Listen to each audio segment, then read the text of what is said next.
والصلاة والسلام على رسول الله محمد ابن عبد الله عليه أفضل الصلاة وتم التسليم. معاكم مدير قنوات إسكريم على الفحم فيصل عطية المصري الجعفري من وادي فاطمة قرية أبي علوة.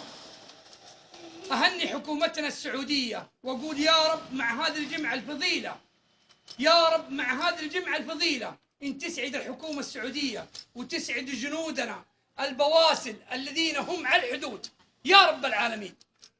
وأوصيكم يا شباب الأمة، يا شباب أمة محمد، بتقوى الله عز وجل.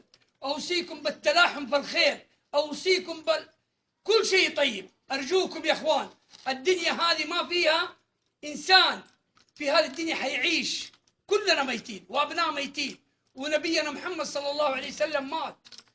فيا أخوان نحاول نكون يد واحدة، لأن يد الله مع يد الجماعة، ومن شذ في النار والعياذ بالله.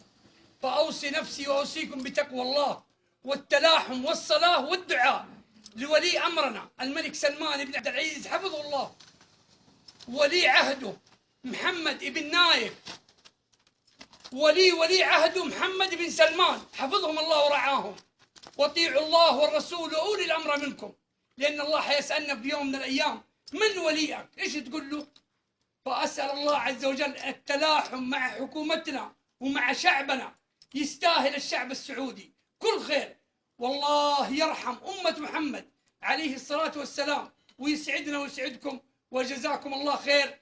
الجندي أخوكم فيصل عطية المصري، جندي خادم للحكومة السعودية إلى أن الله يأخذ بوداعتي، والسلام عليكم.